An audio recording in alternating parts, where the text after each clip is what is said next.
Welcome to Channel 17, the Town of Colonie Government Channel.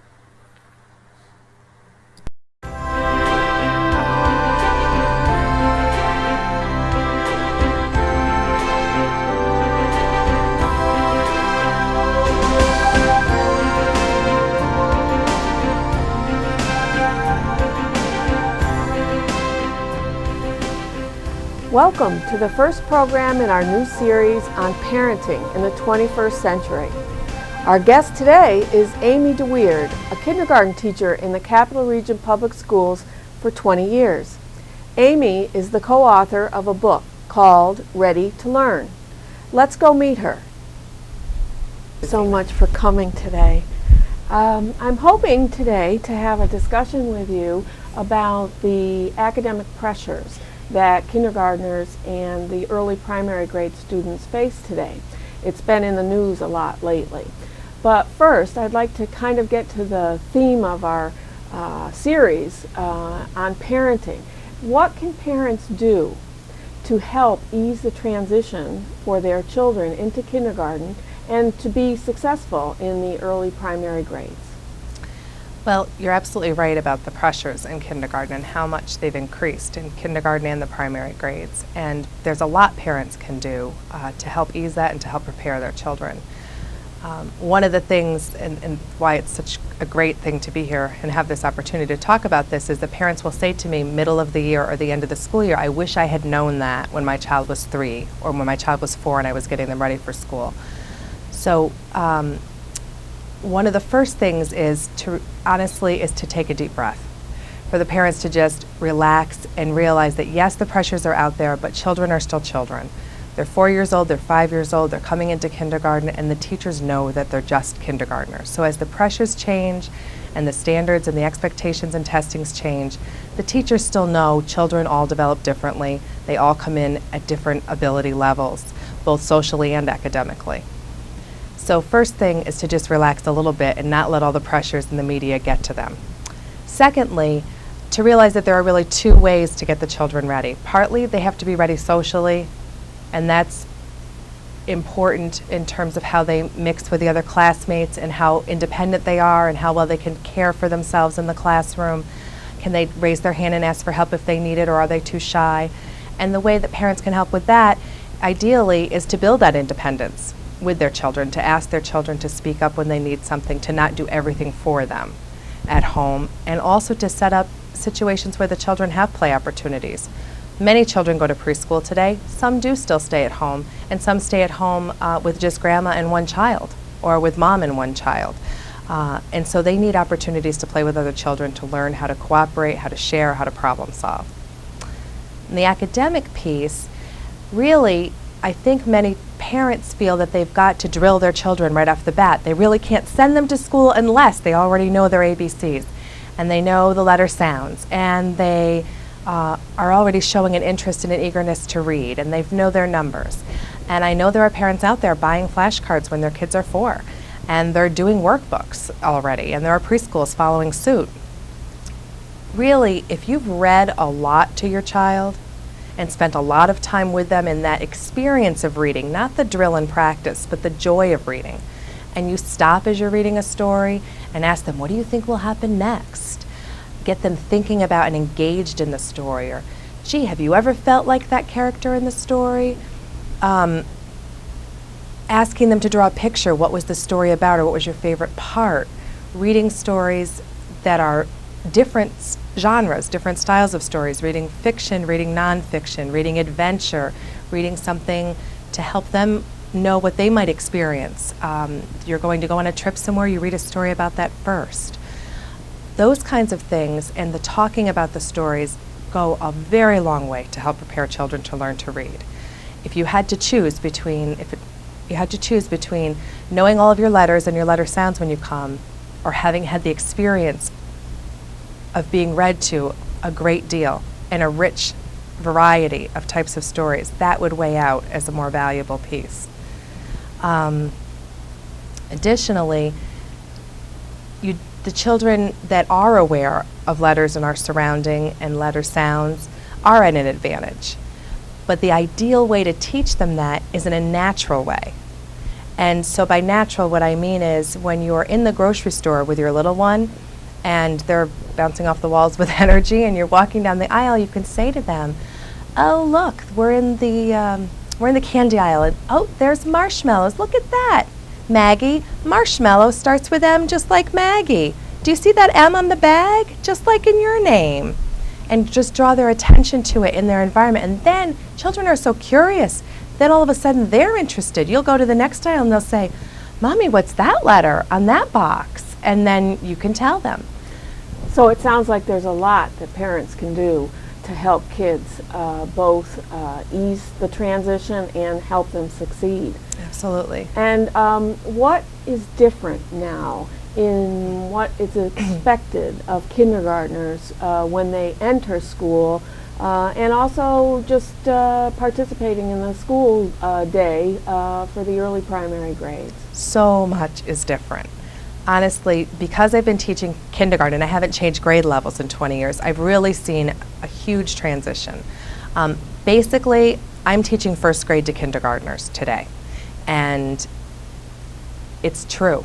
We say that kind of in jest to one another, but really when you sit down and look at what the curriculum asks of kids today and what it asked 15 years ago, it's dramatically different. What was expected when I wrote out report cards at the end of kindergarten 10 years ago, 15 years ago, they needed to know most of their letter names and most of the letter sounds, their colors, their shapes, and numbers through 10. And now they need to know all of the letter names and sounds, 30 or more sight words, beginning to be able to sound out words for reading, numbers through 30, how to do a simple graph, how to tell time to the hour, how to count money. It's tremendous, the change. So your day is pretty packed, I assume, with things that have to get done in a typical day in kindergarten. Absolutely. The day is packed. The day is packed anyway. Yeah. in a room with 20 kindergartners, your day is so full. And the day was packed truly before the curriculum changed, because there are so many experiences that the kindergartners need. Hands-on learning and interacting with one another. It was always a busy day. Now it's a busy day and a pressure day. And it's pressure primarily, as I see it, on the teacher, because it's the teacher's job to find a way to bring the children to these higher standards in a way that does not pressure the children. So that's the sounds, challenge. Right, and that I was just going to ask you that question, and you've answered it. Is what is the biggest challenge for a teacher in kindergarten in the early primary grades? Okay, other than snow pants and boots, that would be, I see it as two great challenges. One is that the children do come in on such different levels. Well, all children we know develop differently. They walk at different ages, they talk at different ages, and that's just part of the natural development of childhood. But with this increase in pressure and awareness on parents' parts that children need to know more earlier, some parents are doing a lot of teaching before they come to school. So some children are literally walking in the door already reading. Some are walking in and they know all their letters and letter names and all the sounds and are ready to start to learn to read. And some are coming in and really don't even know the difference between a letter and a number. And you could point to a letter and say, what letter is this? And they could tell you 7. And that range is huge in kindergarten. And also you've got children who are ready to sit down and learn and are excited and interested. And you've got children who have an attention span of 10 seconds who are more interested in playing with the Velcro on their sneaker and picking lint off the rug than they are in anything that you want to teach or show them. So that's a great challenge.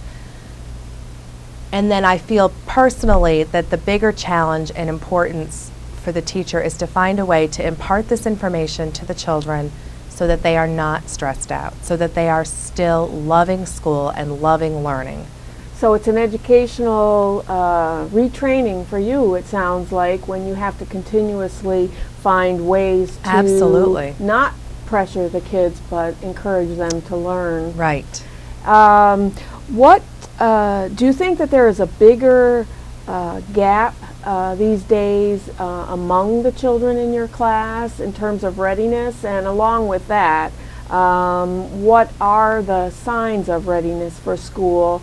And do you actually test for readiness? I realize I just asked you several questions, but maybe you could grab one of them and go with it.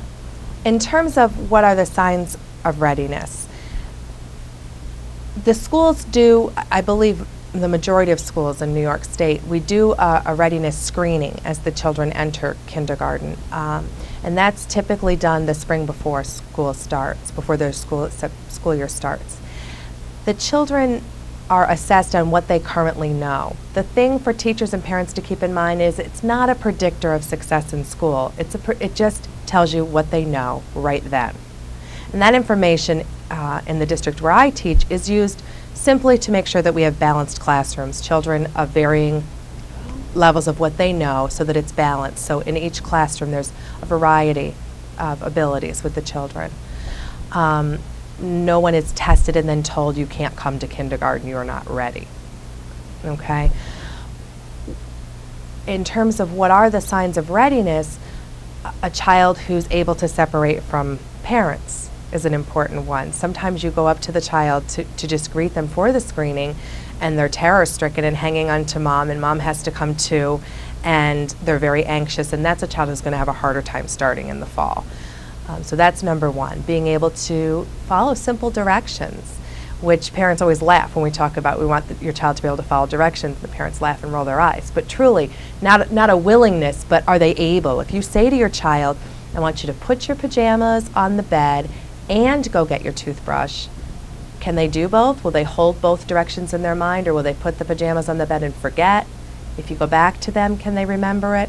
So being able to recall verbal directions, being able to understand verbal directions, an interest in books, an interest in numbers, the ability to hold a pencil or a crayon. Some children come in and are still grasping like this, which is obviously very challenging for them to start to learn to write that way. And sometimes all it is a simple reminder to hold it this way or to pinch the crayon at the bottom of the pencil. And all of a sudden they've got more control, more success. Now they want to write. But up until they started school, no one showed them that there was a proper way to hold it. So that is what actually made it more frustrating. Cutting with scissors, playing with Play-Doh, all those things help children to be more ready for school. And do you think there is a bigger gap in readiness today That's than an there was? interesting question. Actually, today, children are more prepared than ever. But because we're asking so much more, it looks like maybe they aren't as prepared. But sometimes when I do sit down with parents and say your child is lagging a bit behind, I say to myself, and you know what? 10 years ago, I wouldn't even be having this conversation. Your child would be right on target for what we expect. And while the academic expectations have changed, child development hasn't changed. A 4-year-old and a 5-year-old, they're still 4-year-olds and 5-year-olds. They still learn through play. They still learn through hands-on. So I would say that children are more prepared than ever, but that there's still a leap to take for them because the bar has been raised so high. Okay. How important or how large a factor is chronological age in terms of readiness to learn or readiness to be in a formal situation like a schoolroom? Typically, children that are younger, and I think there are a lot of people who have heard this, especially young boys, and people have a lot of reactions to that's stereotyping right away, that's a very negative thing to say. If you have a young boy, you shouldn't send them, they should stay home a year. But typically young boys do have a harder time. They have a harder time focusing, they have a harder time holding still when they need to. Yet, there are always exceptions to the rule. I have a little boy in my class this year whose parents really struggled about whether or not to send him. He's absolutely ready, and he's young. He's young for the grade, and he is on target and paying attention and excited to be at school. I think the more important thing to look at is, can your child sit in focus for a period of time? Do they have the willingness to stick with something when it's a little tricky or challenging? If your child's doing a puzzle and they get stuck, do they dissolve into tears and cry, or do they toss it, or can then they say, oh, this is hard, but let me see if I can figure this out? Do they have a little perseverance? Do they have an interest in things? Are they asking questions? Those things are more important than chronological age. Okay. What would you say to a parent who's not sure whether their child is ready for school? That's a question I get asked a lot, and many teachers do. One of the things I actually do is I invite those parents to come into a kindergarten classroom and see what it's like, because they know their child so much better than I do. And if they can come into a kindergarten classroom and see what a day is like, can they picture their child there? Because oftentimes parents are picturing what their kindergarten experience was like. Right. And if they come in and they see, oh, this is what they need to do now, no way, my child is not ready for this, I'm going to wait that year. Or they might come in and say, oh, I'm sure this is right, that this will be right. This is just right for my child. And along those lines, you've been teaching in full-day kindergarten at the East Greenbush Central School District That's right. for these 20 years. That's right. Correct? So would you describe for us what a typical day would be, and maybe after that also describe what the first day in school in kindergarten might be, if it's different than what your typical day might be. The first day is different. Yeah.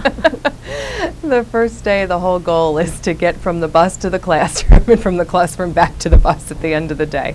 The first day is all about just setting routines and having the children, to begin to set the routines and truly just to have them know it's a safe place and a place where they're going to be accepted and liked and make friends, and that it's a positive, pleasant experience. So if they want to come back the next day and the next day and the next day. So the first day is truly, this is your cubby, this is your seat, this is where we play, this is what we do at story time. It's a lot of just getting used to our surroundings and used to one another. And actually the first week is really very much like that. A typical day right now, it will be different again from a typical day in May or June when they've matured more. But a typical day right now, so I'll talk about today. Which is, this is October, the end of October. Right. So we've been in school a couple of months. They've got the routine down pat already. We're focusing on learning letters and letter sounds and beginning to recognize some words that are familiar that they see over and over. They're reading one another's names now just from seeing it on each other's papers, and we're very excited about that. And we do a lot of number recognition right now, and we're beginning to introduce graphing. So an example of a typical day might be that the introduction to graphing, we had the children bring apples to school. So it's very hands-on. So they all brought apples. Our unit was all about apples in fall, and they brought the apples, and then we graphed them literally by using the objects rather than doing a bar graph. Eventually, they will get to where they can look at real objects and color in the squares on a bar graph. But right now, we set the apples out. We put the green ones, the red ones, and the ones that had red and green, and sorted them. And then we sorted them a new way, which ones have stems, You had which me a ones little don't. concerned there. I was thinking kindergartners graphing on pieces of paper. Oh my goodness! But okay, I see this But as Zina, that is where they get. They Mm. actually do it before kindergarten. They'll be doing it by the middle of November. And most of them can do it, which is also a fascinating and kind of startling thing, even to me who's been teaching this long, is that they can do so much more than we even thought they could do. And if you do it in a way that's appropriate for children, so that it is very hands-on in the beginning, and then slowly transition them to the workbooks, then they understand the concept. So we use the real apples, we sort them in a variety of ways, they physically get up and move them, mix the apples back up, they bring them back up and sort them again and graph them. Then they might do it with apples that are cut out of paper, and just do the paper apples. And then in another week, get actually a chart that has squares with a green apple drawn by one, a red apple drawn by one, and they'll color in the number of squares to match the apples. But a problem is that teachers who have not had the years of experience doing lots of hands-on with the children, because that was the whole way you taught, maybe don't realize the value and how important that is for them really to understand the concepts. And if you just jump to the worksheet and sit with them and teach them how to do a worksheet, we're going to look at the apple and count it and color that number of squares. That child might learn how to do a worksheet, but they haven't really understood the concept. Would you talk a little bit about how, well, you're teaching in a full-day program as opposed to what a half-day program, what they call a half-day program might be. My children went to a full-day kindergarten, and I think my sense was that some of the kids weren't ready for that, and yet on the other hand, there was so much to cover. How in the world Would you do it in a would you half do it? day? Right. So. Okay, so well, having never taught in a half-day program other than student teaching, I cannot even begin to imagine how you would cover what we have to cover in a half-day program. I would feel so much more pressure, and I would think that the children would therefore feel more pressure as a result of that. All the hands-on types of activities that I'm talking about fit in because we have the whole day and we don't have to just focus on a workbook. So our day, if we start with that graphing activity and then move into a seat work where we're going to do some writing and then maybe come back to the rug and do some movement and some singing and focus on rhyme and the beginning reading skills, and then back to the tables to do another written type activity, back to the rug for some social time, off to lunch, back to lunch, do math together, have some outdoor play time, read more stories, act the stories out. I cannot imagine how you would fit that in a half of a day. And yeah, I know a large number of schools do that. Let's see. I think what I want to ask you now is about how many students you think or are usually in your classrooms, and is there a difference in the number of students usually in a kindergarten class versus first, second, third? And how do you think that impacts the learning environment? Ideally 18 is, I think, a perfect number for kindergarten. Typically, we have between 18 and 21, 22 in our district. This year I have 20. Last year I had 18. The most I've ever had is 24, and that's really too many. But the difference this year, just between 18 and 20, there's a difference. It sounds silly because there are only 2 children, but when you break up into small groups, which we do frequently throughout the day to give more individualized instruction, if I've got one group with me and one group with a teacher assistant and one group of children maybe working with a parent volunteer, one more child in each group is you're dividing up that attention just one more time. Okay. Can you tell us a little bit about you, about your education and your training? When I went to college, I got my undergrad degree at American International College in Springfield, Massachusetts, and I got my graduate degree at St. Rose. And I focused my education on childhood development. So my degree is not in teaching reading, and it's not in literacy, and it's not titled like a lot of the degrees are titled today for teachers. It's not a K-6 degree, it's early childhood development. So in actuality, I'm certified to teach kindergarten through 6th grade, but my focus was on how children develop, how they learn, how they grow socially, emotionally, and intellectually. So that sounds like it might have been to your advantage in teaching kindergarten, just that, the child development, rather than the teaching aspect of it, understanding the child in front of you. I think it's a big part of what's missing in teacher education today. And do you notice that, and with other teachers and other teachers' training, you think that that's a gap? I definitely do. I feel that a number of student teachers are really not very aware of at what levels and what ages children are developing and what things are appropriate for them when they're planning an activity, say at the beginning of a student teaching experience. And they plan an activity out, and as an experienced teacher, you look at the activity and you think, these are kindergartners, this is not realistic. And to help them understand how children think and how they learn. But to be honest, I think that that's what's lacking in some of our state officials who are setting our bars. Top-down decisions. Absolutely. You're asking children to understand how to count money. Developmentally, they're not ready to count money as a 5-year-old. You can teach them to memorize that's a quarter, dime, and nickel, and penny. You can teach them even to memorize that a penny's worth 1 cent and a nickel's worth 5, and we have songs that rhyme, so we can teach it in a fun way. But conceptually, when that child sits down and you give them 3 pennies and then you give them a nickel and ask them what's more, they're going to say the 3 pennies because there's more in their hand. And when they're a little bit older, then they can understand that the nickel has the value of more. But when they're very little, that's beyond them, but yet that's what they're expected to do.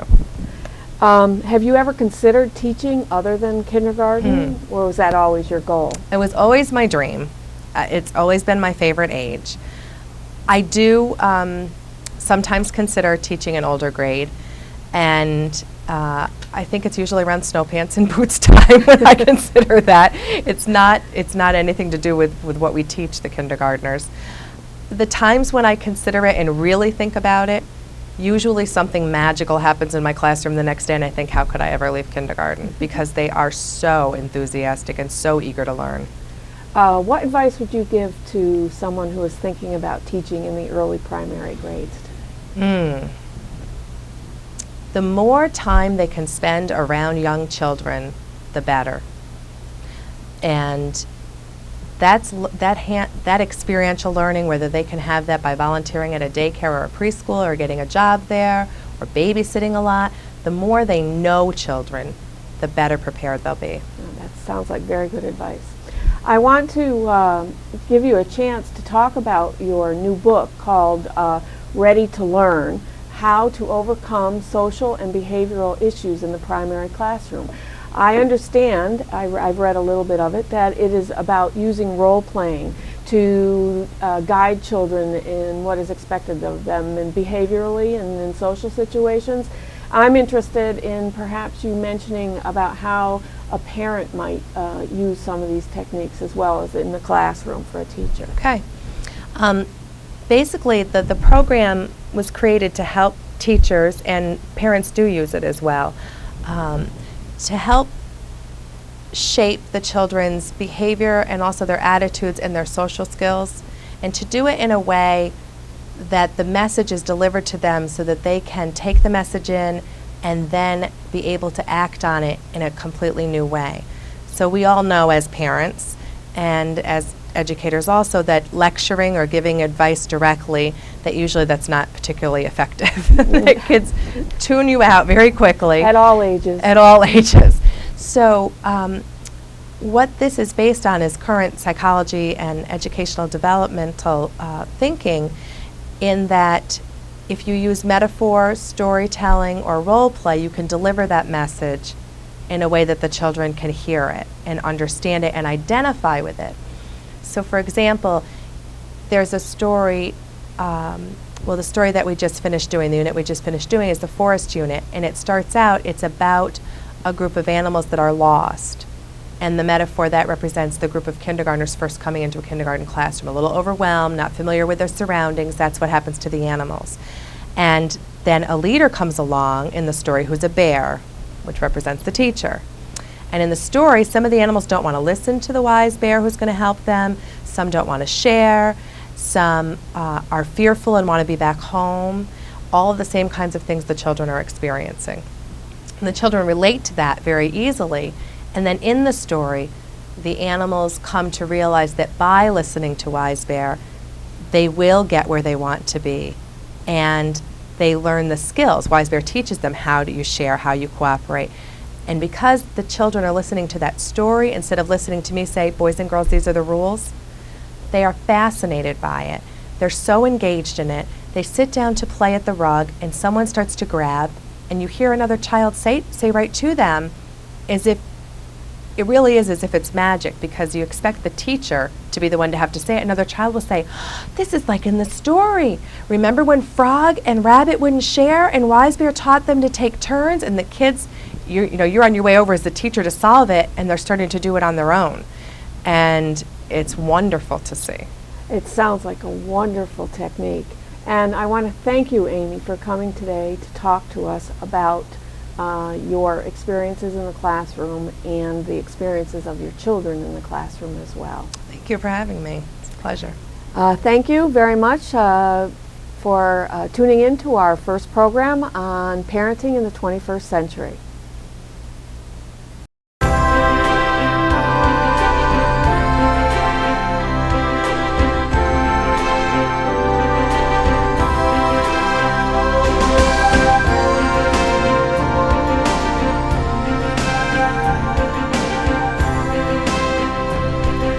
Welcome to Channel 17, the Town of Colonie Government Channel.